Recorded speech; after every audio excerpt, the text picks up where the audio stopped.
You know who doesn't give a shit about groceries? You. Someone who just finished coming. You're listening to the Laughing Couple podcast with your hosts, Brittany and Ryan Ostafy. Join them weekly as they discuss topics such as relationships, kids, sex, parenting, all unfiltered and all with a healthy dose of laughter. Please welcome your hosts, Brittany and Ryan Ostafy.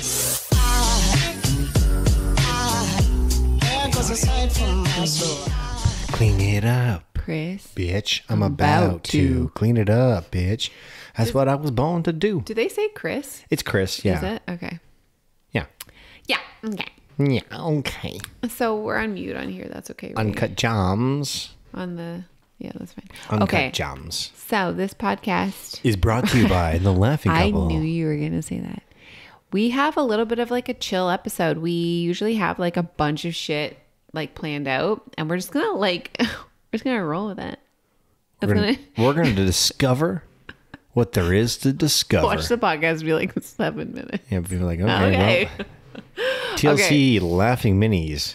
So what's TLC? TLC. Yeah, TLC, that would be the podcast. You said Tilsy. Nope, I didn't. Yeah, like Tinsel Tilsy. What? Tinsel Tilsy. Okay, so I love you and you're annoying. Okay, sure. Go ahead. Do you have one? No, I cannot have one this week. Yes, you can. I am not allowed. Well, yeah, I've got an I love you and you're annoying. Yeah, Okay. for sure. Okay, mine is. So Ryan, well, we were going to be talking about this the whole episode, but Ryan left for Chicago Chicago. last week, and your dad had come over the night before because you guys left early, not early in the morning, but morning. Can I stop you for 1 second? Yeah. On this podcast, can we quickly touch base and talk about the stuff that's going on with Victorious? What's going on? Yeah, just remind, because I said Okay. Chicago, Okay. which is totally from an episode of such Victorious. parents. Okay. Tori Vega. So anyway, Thursday evening, I was in Toronto for TIFF. So I got back super freaking late. That was a shit show. I also will talk about that as well because there's a bunch going on. But I was leaving that evening for the remainder of the evening. So I like to do my best. And when I leave somewhere, anywhere, when I leave you with the kids, I do my best to leave the house in like a condition of cleanliness, so it doesn't add to your stress. You're not worrying about picking shit up if you've got the kids. And this mostly is because that's what I like. I don't know if that's really what you like, but it's what I like. So I try to leave that for you. And so coming back Friday, I guess it was Friday. It was early in the morning. I was a little frustrated because I'm trying to be super positive and I'm so glad that you guys went, and we will get into that. But like I came home and the entire kitchen was a disaster. And in the morning, you left it as well. And then you're like, bye. And then I said, hey, babe, can you maybe put that laundry away that I've asked you to put away 7 times this week? And you just left it on the floor. There was just like a few things that were bothersome, I would say, before you leave for a trip for 4 days in the house was the state it was in. That because that's a stress trigger for me. When our house is like cluttered and messy, I get stressed out. So that's mine. Noted. Yeah. Next time I will make sure that I leave you a note apologizing for doing that too. No, you just won't do it. Right. Well, in the event that I do, I'll send you a nice brief And you know what text you're message. also not going to do? Because I don't want to have this as a love you and you're annoying next week. You're not going to leave your suitcase. I will not. At the front door I can't. or upstairs. I can't. Or upstairs. I can't. There's going to be clean laundry. You're going It's to be just doing gone. it. Thank you. It's gone. Perfect. Yeah, it's gone. Thank you. We're going to talk about this on the podcast today, but I almost threw up there. Hello, Chicago. I will briefly touch base on it because it is a bit of an I love you and you're annoying for me. And we've talked about this in the past, but I have a tremendous amount of guilt when I leave and hang out somewhere outside of my family. For 2 reasons. Number one, I like being at home. Right. I enjoy the family dynamics. I enjoy my kids. I enjoy my wife. But I also feel like I'm abandoning them when I leave. And I feel bad because I know it's tough on you and I know it's tough on the kids. And so we've talked about this. I like the whole check-in thing. I like checking in. I like seeing the kids. I like asking how the kids are doing, all of that fun stuff. You historically shut down when I leave. You become very short, very unresponsive. You don't check in on, like, when you're gone, you definitely don't check in. But when I'm gone, it's kind of like, yeah, Ryan, listen, I'm busy. There things are going on. Call me later or message me later.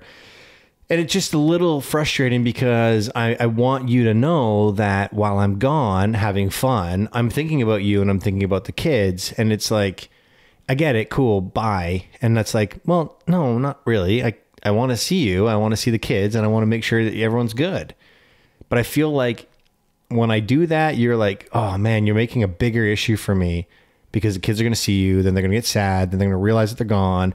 And I get all of that stuff. And I still want to see them. I don't want them to think I don't think about them. And then you've apologized for it twice in a 4-day period. Sorry, Ryan, I wasn't talking to you. And sorry, this and that. You shut down. Yeah, I had an ex-girlfriend that the week before I'd leave for a business trip wouldn't talk to me. She just wouldn't. Whoa, I'm not the same there. But you're kind of like that. Are you kidding? Maybe in the past we would have conversations, but leading up to this trip, I was so vocal. Oh, the trip leading up to you're great. I was amazing. And when you were gone, I even voice noted you today. I said, babe, I'm so sorry. I missed your first call because the kids were losing it. They were literally screaming at each other. Yeah. So the thought of FaceTiming during meltdown mania was not a good idea. So we called you back. And then I even voice noted you later and said, hey, I'm so sorry. So you can take that and shove it up your ass. That's not true at all. The fact that you had to voice note me and apologize after the day. Because I missed your call? But the day... you didn't apologize because you missed my call. You apologized because you didn't go on to the call. Yes, and you didn't say I said anything. I missed your call. I was literally dealing with 2 children who were hyperventilating, freaking out because they're tired and exhausted. All I'm saying is I like the check-ins. I like to connect back to the family whenever I'm gone. And I find historically that you are not that person. You distance yourself when people distance themselves, geographically speaking. I definitely agree that in the past, I was more reserved for it. Like there were so many emotions that I couldn't put feelings around and words around. And we've talked about this like multiple times. This is how you work. This is how I work. And I find that when you go away, you're right. You like to check in a whole bunch during it, which is awesome. And I reciprocate. I understand. When I'm away, I usually do say, okay, like this is a break for me. But I know that Ryan likes when I check in during witching hour, which I have been really good with because I know that that's something that you appreciate.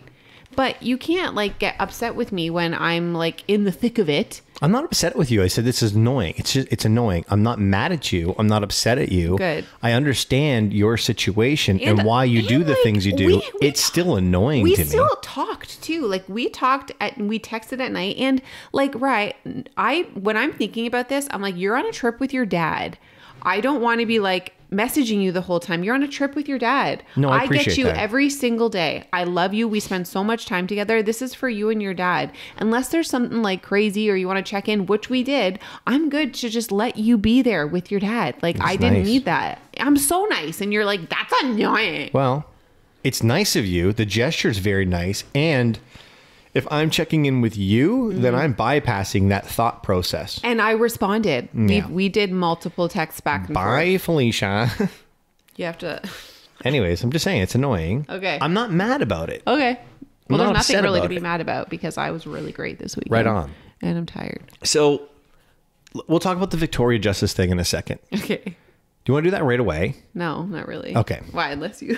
There's some serious drama Okay. going on. Okay, so here's the thing. Riley is obsessed with Victoria. Well, she was. She watched like every episode 3 times because she was really into Ariana Grande at this time. So we became very invested in the I watched storyline. episodes without Riley. Like I like the show. I'm not gonna lie. And I hear there's a show that was the predecessor to it. Came before it. Yeah, like is that the right word? Sam and Predecessor? Cat. No, that was the one that followed it. Oh, I didn't know there was Predecessor? one before. I don't know. The predecessor is the one that comes first. Okay. Anyways, there was one that came after which was Sam and Cat. but the predecessor, I believe, is called iCarly. Oh, right. Yeah. I know And that people one. say that iCarly, same sense of humor, I believe Right. it's the same director, very similar Forgot skill about that set show. in terms of the actors and their abilities to act. Yeah. Super impressed with Victorious, by the way. If you are a parent and your kids are into things and you hate watching like whatever, just scale them up to Victorious. But let me get into this for a second. Ariana Grande's on this, by the way. Mm-hmm. So you know it's legit, right? Anyways, here's the drama. Yeah. So what? Was that? Yeah. Is that you doing on Ariana Grande? Yeah, that's what she's known for. Yeah. It is. Yeah. Yeah. Yeah. That is what she's known for. Oh my God, I promise you. It is. She's So like, Celine's like, shall we go for it? yeah. And hers is, Ariana's like, yeah. I swear to God it is. she sounds like a dying giraffe. Yeah. Anyways, the drama is apparently, now I wasn't there and I don't know enough Really? about this, but I did go down a little bit of a rabbit hole while having an extended bathroom break. So the director apparently is a little bit, let's just say, crosses the line with a lot of their content. And the word on the street is that this director has a foot fetish. Okay. Now, you don't think anything of it, but when you start to go down this rabbit hole and you start to see the amount of things that were on the Victoria show where these kids, because they were kids, they were Yeah. teenagers, had to expose their feet really? and do weird shit with their feet. Not only that, but there's a huge thought that's going on. Because what ended up happening is this girl, Jessie, or not Jessie, whatever her name is from Sam and Cat, Jenny. Okay. Jenny McCurdy. I don't know. She was the Yeah. the Sam of the Sam and Cat show. She just came out with a book called "I'm Glad My Mom's Dead" or something like that. And she talks about, because she was on iCarly and on the following show following Sam and Cat. Sam and Cat, yeah. And she talks about how fucking weird it was and how underage drinking was like everywhere. Wow. And so the main guy, who's Canadian, by the way, in Victoria's, what was Yes. his name? Her crush. Well, he dated Jade. Yes. Yeah. It doesn't matter. Whatever Anyways. his name is. Yeah. Apparently, they used to give alcohol in coffee for them. And if you watch the episodes, he's always drinking coffee. Interesting. And he says he doesn't remember like 90% of the things that he did on that show. Oh my God. As in, like, he was intoxicated the entire time. Beck. So Wow. they would go to parties together. They'd hang out with all of these adults. And then there's like these episodes. You remember when they go on what's called the slap? Yeah. Which is like you could go on to Yeah, the show yeah. after the show and watch them do stupid things. Yeah. They were all just drunk. There's an entire scene where Ariana Grande, she's either drunk or she's certainly acting drunk. Okay. Or she's acting all weird, where she's literally taking, have you ever tried to put your big toe in your mouth? And she's sucking on her own toe. How did you get down And then this there's a rabbit scene where she's got this, like, she's talking about how she couldn't swallow her tongue because of her gag reflexes. And it looks like she's literally giving a blowjob. And then she's sucking on her big toe. There's just some weird shit going on there. And it's all starting to come to the surface because this this Jenny book? came out, and Nickelodeon apparently, allegedly, offered her $300,000 to say nothing. That's it? And she decided to turn it down and then wrote this book, Wow. which I suspect is she's probably doing way more than Whistleblower. 300,000 now, because the book is Damn. going crazy from what I hear. I love that you went down this rabbit hole. I did, but if you start watching these episodes, now I watched these episodes, thought nothing of it. Yeah. But the second you Or you take kinda your rewatch. the second you take your entertainment brain off and put your parent brain Yeah, on, yeah. and realize, Disturbing. wait a second, if my kid was being filmed doing these things, Yeah. as an adult, as a parent, I'd be like, the fuck you are. Yeah, for sure. That's super creepy. Go down the rabbit hole. I'm listening. I'm talking to you guys here. Mm-hmm. Brittany, you do it as well. Go down the rabbit hole. It's some really interesting and like really creepy things. Speaking of weird and creepy, well, you know what? I mean, I'm sure there's going to be a few people who are like, you're not being inclusive. But have you heard about the whole thing in at West in Alberta? They're putting kitty litter in the schools. What? Oh my God! Yeah. Why? Heard that. me so mad. Why? They're putting kitty litter in some of the schools because some of the students identify as feline. I'm not fucking with you. What? And it's not even feline. It's actually like a word. Like they like wear tails. Like a cat? Yeah, like they wear tails to school and they identify as cats. This is not true. I promise you. And I don't even know what the... Listen, I'm all for the... I shouldn't even say I'm all for. I'm certainly for the woke movement. I think that there are a lot... Like, here's my whole thing. I've never in my life been chastised or beaten up or been made fun of for my thoughts. Right. My sexual orientation, my thoughts, being a man, all of those things. I am privileged. Right. When it comes to the idea that I wake up every morning being Ryan Ostafy and I get to go to work, I get to go to school, I got to play on the playground and be me. Right. That is a privilege. I understand that is a privilege. I'm not going to step over that. And I cannot imagine. Therians. Okay. That's what they're called. Oh, okay. Okay. I cannot imagine waking up, feeling a particular way, and then going to wherever it is that you have to go to and not be that. However, when it comes to being a cat...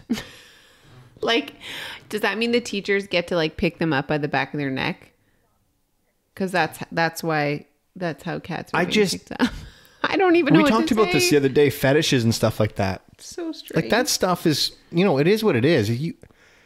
But where does it stop is my question. There's a level of society that needs to be maintained, I think. Mm-hmm. Yeah. Well, and then when we talk about like, where does it stop? It goes to the dark side too, about some of the psychologists and therapists are talking about pedophiles and making excuses and saying like, they don't choose this, like this, they chose them, they're people too. And like literally making space for them when honestly, like, I'm like, fuck the space. Like that will never be okay for me. But yeah. I think that the woke movement, you're absolutely right. At what point in time do you put a stop to it? And I'm not a stop to it, but draw a line. Because if everything is acceptable, then that's acceptable. Right. And to me, that's never acceptable. No, because then where listen, the laws come in. If you're listening to this podcast and you totally disagree with me and this is bothering you when it comes to pedophilia, my apologies that it's bothering you. No. But it is not okay. It's definitely not. And let's be very clear. Like, Ryan and I are very open and inclusive. And in terms of like, if people identify he, sure, they, whatever you identify as, that is who you are as a person. Be who you want to be. I think it's just like, there comes a space when we're like, okay, we're all human. We're all human at the end of the day. Now we're saying we're actually animals. Like, that's just what the fuck? You see, here's what bothers me. It doesn't bother me. It confuses me because, there's this big thing that says, we used to always say, oh, that's my spirit animal. That's my spirit animal. Yeah. Well, then all of a sudden that was like, whoa, you can't say that because you're not native. Okay, I get it. Oh, if that's offensive, I'll stop saying that. Mm-hmm. Well, is it offensive if you think you're a cat? Like a tiger could technically not just be your spirit animal. They could be you. You know? I don't know. Let's move on. That was a tangent. I just needed to Anyways, talk about I didn't know that the kitty litter. Who cleans the kitty litter? Because cats don't do their own shit. Probably the custodians. They're the real heroes here. They're like, fuck this. It's not going to be the teacher. Where do they do it? Custodial duty. Do they go to the bathroom? They've got cat stalls. No. I don't know where this isn't real life. I promise you it is. It's in the news. Oh. Okay. Let's move on to your trip. So like we said, Ryan went to Chicago from Thursday to today, actually, Monday. Well, I guess it's tomorrow. Thursday to Monday, you're in Chicago and you decided to take this trip with your dad. And I was all for it. You booked another one as well. Why'd you say November. I was? I am. I'm all like, before you went, I was like, I love this idea. I love spending time with my parents one-on-one. Like, I've done a bunch of things with my mom. I think it's very important, but we were discussing how, as we age, our parents obviously get older, and we have been fortunate enough to have really good relationships with our parents. Like best friends, love them so much. And as they get older, like the simplest things like mobility. Like my dad busted his knee. My mom's back is fucked. Like it's just one thing after another. And something always comes up. So beyond taking these trips for memories, like now and wanting to do that now, it's almost like you have to, because your dad's going to be 70 in 2 years. 2 years. 2 years. And he's still like going strong. He's awesome. But like they're gonna hit a point where it's gonna be harder for them to walk around. They're gonna be tired. So really taking the time to make these trips, even if it's like a little bit extra money here and there or time, so important, because you're not gonna have regrets. Well, I'll say two things before I get into like what it is that it matters to me and why I did this and why I think it's important that you do as well. Mm-hmm. First and foremost, going on vacation is a privilege. Mm-hmm. It costs money and it requires money. And I recognize that everyone listening to this podcast doesn't necessarily have access to this. And so this advice is like, great, Ryan, go fuck yourself. But I'm very aware of that, very aware of how fortunate that we are in a position today. And let me be very clear. Brittany and I have been married for quite some time, and Brittany and I have not gone on our honeymoon because not so long ago when we got married, we had access to zero additional funds and took the money that we got from our wedding to pay off our debts. Right.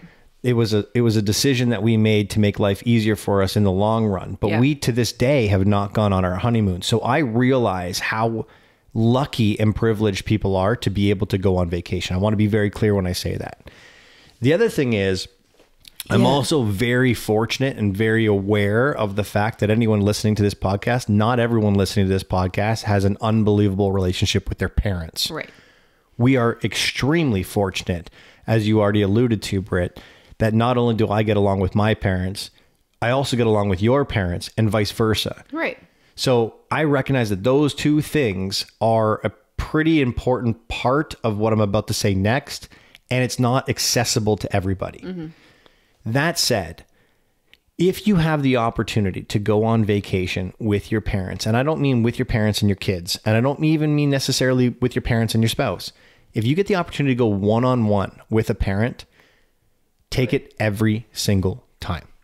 I just think you're not going to look back and be like, wow, wish I didn't do that.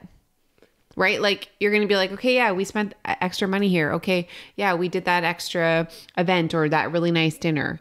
You aren't going to look back and have regrets. You might look back and have regrets that you didn't go. You often don't regret the things that you do. It's the chances that you don't take. Oh, yeah. Whoa. And let's put that on a wood sign. Good job, William Shakespeare. Stop. Anyway.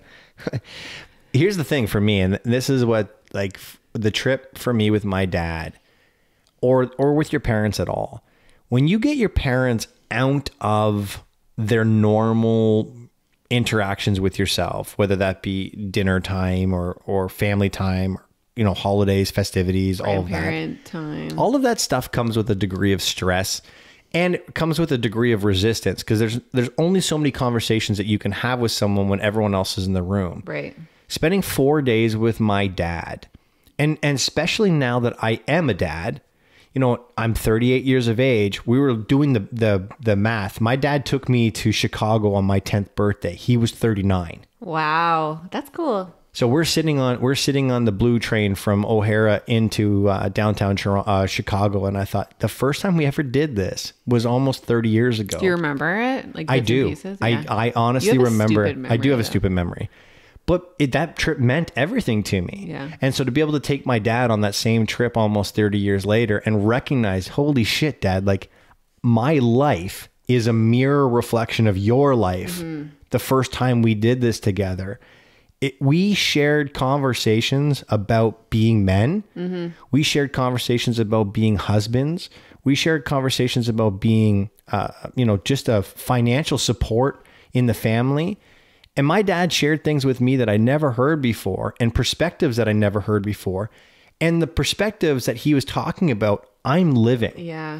And the stresses that he was under, I'm under. Now, I'm not talking I'm talking first world problems here, mm-hmm. but stresses nonetheless. And, you know, my dad, who is arguably my best friend outside of you. Outside of me, If you know my dad, there's two sides to my dad. And he's not afraid to admit this. And anyone who knows my dad is not afraid to admit this to him. Well, maybe to him, but not to everybody else. If you know my dad as like the party guy and the fun loving, wow, man, your dad's the best. That is my dad at his core. He loves the shit out of everybody. But there's another side to him that a lot of people do know. And we used to always refer to it as Corporate Rick. Mm-hmm. And Corporate Rick is very sharp. He's very, sharp's the right word. Yeah. And cold, sharp and cold. And he's got this like wall that he puts up that's like don't fuck with me. Mm-hmm. And it's hard to break through sometimes if you know that side of him. Well, to sit down with my dad and have these conversations and he starts to peel off the layers of the onion, you start to recognize he became that version. Mm. And he became that version because he had no one to talk to. I mean, we've discussed this, their generation, our parents' generation. Men in general. I know. I mean, it's getting better. I think we're on a better track because the conversations about not having conversations are being talked about. But for them, they don't. And they still don't because they still feel this weird shame around sharing emotions and feelings. And it's like, well, it's too late. This is how I was for 65 years. I'm not going to change now. And so I think that it's so awesome that he gets to speak with you in your wokeness. And no, but like for him to like have an outlet, right, to talk about that thing, even if it's like with you, like he didn't have that for so long. Oh my God. So you just bottle it up. And then of course you're going to be angry. Like, of course you're going to have these really like hard emotions because you have to be a certain way. And if you show any emotion, then you're weak. Yes. Exactly. And that's not okay. Like back then, it wasn't okay. Well, not only that, but like my father was a boss. Yeah. He was the boss. The boss. My dad owned a company. And so everyone in his company. What is that? It was my phone. I thought it was the children. I was same. Like, everyone in my dad's company needed my dad to be the guy. Right. At home, everyone needed my dad to be the guy. My mom needed my dad to be the guy. He was the head coach of the football team. Everyone around him needed him to be the guy. There was no one around my dad that allowed my dad to not be the guy. And when you're the guy, you cannot have, as he said it, any kinks in your armor. Mm. Well, you try to live 30 years of your life without kinks in your armor. Hiding that, burying that, the only thing you can do is just be stone cold quiet. Mm-hmm. And that's kind of what happened. And so I recognize that. And fortunately for me, I have the privilege of having these conversations while experiencing the same or similar emotions. Yeah. And so myself, instead of me burying it and doing it and carrying that burden and seeing who I become 30 years from now, I have my dad to talk to. Yeah. And I would assert that anyone who's on this call or listening to this podcast, if you have the relationship that I have with my father or my mother as well, mm-hmm. or if you have anything remotely close to it, and I'm going to even assert that if you don't, chances are it's because they're not sharing their stresses on you. And I'm pretty confident that their stresses are very similar to your stresses. Mm-hmm. Will Smith, actually, I think is who it was, said, if you want to learn something, someone wrote a book about it. Like information is accessible to you. There's very few things that happen to you that haven't happened to somebody else. But it gets even cooler. It's probably happened to your parents. Mm-hmm. I think the conversation gets hard when, if somebody doesn't have parents in general, like say their parents have passed away or they're estranged from them. I mean, then the conversation becomes like, who do I talk to? Because like beyond having a relationship open enough with your father or your parental figure, like, can you imagine now trying to like bros? And we talked about this before. Like you can't, hey man, like I've had a rough day. Okay, cool. Let's go grab a drink. And then it just doesn't like, it's so surface.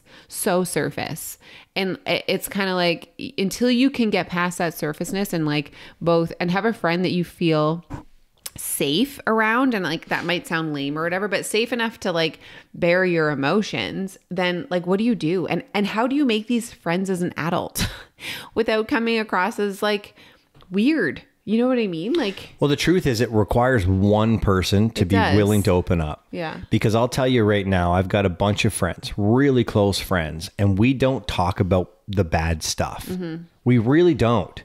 How's your day? It's great. How's walk around business? it. It's fantastic. How's this? How's that? What's this? We might do a little like drama-ish, like, well, Brittany was being a total bitch today. But it's banter and it's funny and it's like it's light. It's like an olive branch is being reached but not being accepted.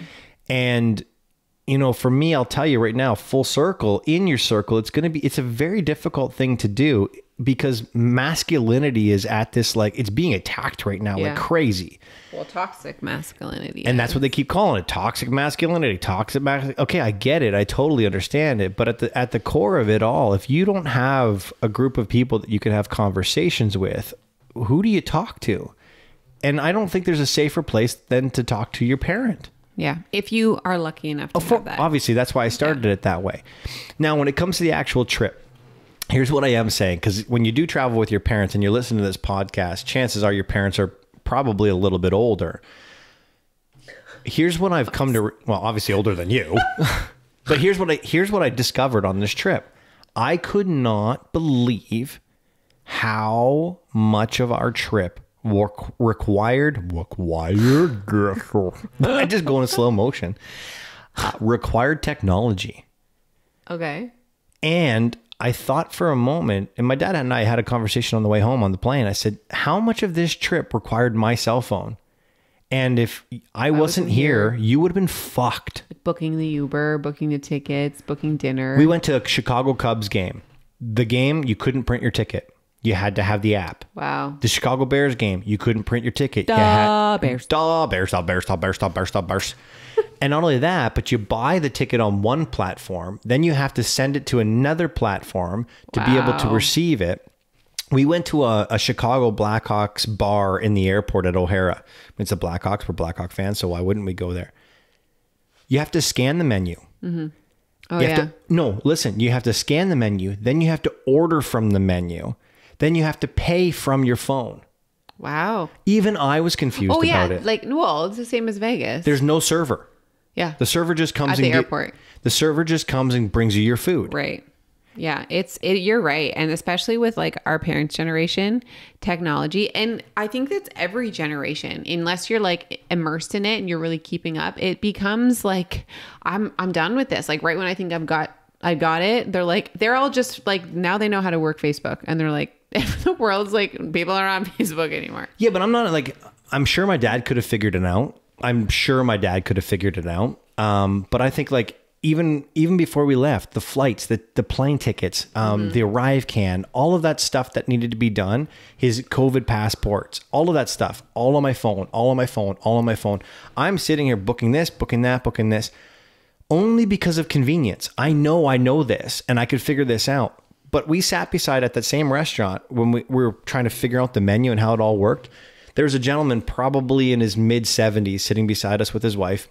Beautiful man. Super polite, charming, all that fun stuff. Says to the server who comes by, he says, "Excuse me, ma'am, would it be okay if you actually gave me a menu? I don't know if I can figure this out." Aww. And she looked at him like, okay. And then when I had to pay my bill, I flagged her down, which, by the way, as a server and as someone who served for years, being flagged down is like, fuck you. Yeah. I had to flag her down. We were going to be late for our flight, and I couldn't pay the bill. Yeah. And I'm like, can you help me with this? It won't let me pay this bill. And she's like, well, you have to get out of the app and then back into the app, and it will save this. And then I'll go over and I'll print you your receipt. And I'm like, is this supposed to make things faster? Yeah. She's like, yeah. I'm like, it ain't. And she's like, I know. I'm like, wouldn't it make more sense for you to go print the bill than have me pay the bill, than have me pay the bill, then you print the bill and then me sign the bill? It's the same thing, but backwards. Anyways, what I'm getting at is when you do travel with your parents, travel with a bit of empathy, because you'll probably be frustrated with the process. I was not frustrated with the process. I was like super ultra aware of the fact that if I wasn't with my dad and it was just my mom and my dad in Chicago, they would have been absolutely lost. That surprises me because you have very little patience. when it comes to your parents and technology. Like very little patience. I'm an asshole. Yeah. You go into corporate Ryan. Yeah. No, I do. And You're just like, ugh. You know what it is for me? So that's very surprising that you know what it is for me? And maybe this is just because I'm getting older and I've recognized this. Why I used to get pissed off at my parents is because growing up, my parents were the ones that told me how to work things. Mm-hmm. They're the ones that told me how to turn the TV on and set the VCR and put the timer on and all of that fun stuff. My parents were the go-to for me to get access to information. And then they weren't. Yeah. And all of a sudden it was like, wait a second. Like, who are you guys? Right. Why can't you figure this out? You figure everything out. Are you guys idiots? I think it's also too, like, it's so normal and easy for us that it's like, why don't you get this? Like, right. Come on. But now I get it. No, for sure. I get it. And my dad said to me, he said, Ryan, one day you'll be on a trip, hopefully, God willing, with Cooper. And he's going to look at you and be like, Dad, why don't you get this? Mm-hmm. And he's absolutely right. It's hard for people. It's hard. It is. It's really hard. But, the big takeaway for me, if you can go on vacation with your parents, go on vacation with your parents. Make memories. Because here's the thing. And this is what I realized. There's a song called Cats in the Cradle. And Cats in the Cradle is all about this dad that didn't have time for his son over and over and over and over again. And then all of a sudden, the son becomes older and the son doesn't have time for his dad. And that song used to make me cry all the time. Not because my dad didn't have time for me. Quite the opposite. I was deathly afraid that I would not have time for my dad. Right. And so I've lived in this fear my entire life that I wouldn't have time for him and then time would be ripped from me. And so like I've always thought about it and say, hopefully in my life I get to sit down at a, Chicago Blackhawks game or a Cubs game or something. And I look over at my son or my daughter and say, yeah, you know what? I used to come here with your grandpa. My fear was looking over at them and saying, I wish I came here with your grandpa. Right. Yeah. I mean, you miss all the shots you don't take. That's Wayne Gretzky. You miss all the experiences. So let me ask you this question, Britt. Now that I'm back. Welcome back. Did you miss me? Of course I missed you. Like sexually miss me? No. You didn't miss me? No, and you already asked me this. It's not that I didn't miss you sexually. I just was not in a space of like thinking about sex. I had the kids all like literally leeches. I didn't have a moment to myself this weekend. They were all over me, emotional, crying. It was the first week of school was finished. So all of their emotions were barfed on me every day. And then they slept with me every night. So when would I have time to be like, really want some of that dick? I don't know, but I was like the whole trip, I was like, oh yeah, Brittany's going to send me a nudie photo saying, thinking of you, sweetheart. Sorry, and I'd be babe. like, yeah. And then you didn't. Well, because I wasn't in that space. I was like, when the fuck is Ryan getting it home? I need some help. I hope he's having a great time, but I need some help. You know what's funny about that? I'll tell you right now, any guy that's listening to this podcast will tell you that if their wife was gone for 4 days, there's no way they wouldn't masturbate at least 4 times. Yeah, that's fine. Again, literally wasn't in that headspace. I had no time to go there. I was just a mom this weekend, like survival mode. So, and you say this all the time. Like, I'm like, that's not where my head was. Like, I was exhausted and like both mentally and physically. And you're like, well, that's why I masturbate. I'm like, yeah, that's good for you. But that's not how most females work. When we're exhausted and we're tired, we would just want to go to fucking bed. Ladies, I'm going to give you a little hint. This is, what do you call those, life hacks? I don't know what you're about to say. Life hack. Hashtag life hack. You might be pissing a lot of women off, so be careful what you say. If you want to go to bed and just close your eyes and fall asleep and think about nothing, and I mean nothing, masturbate. No, that's how a male's brain works. That's not female. She's thinking about, I didn't order the groceries. Actually, I'm just having that thought right now. She's not ordering the groceries. She didn't sign the permission form. She didn't switch the laundry over. Like, it's not just like, you know what, I'll just masturbate and it'll turn off. No, she'll masturbate and then she'll be up later still thinking about those things. No. Yes. No. You don't know. You know who doesn't give a shit about groceries? You. Someone who just finished coming. No, that's a male. Oh. But okay. Well, hashtag life hack. I'm just telling you, if you want it to shut off, don't listen to Ryan. Turn it on. Goodbye. We're leaving. We're leaving. Okay, peace out. A-Town. There goes a sight from my soul.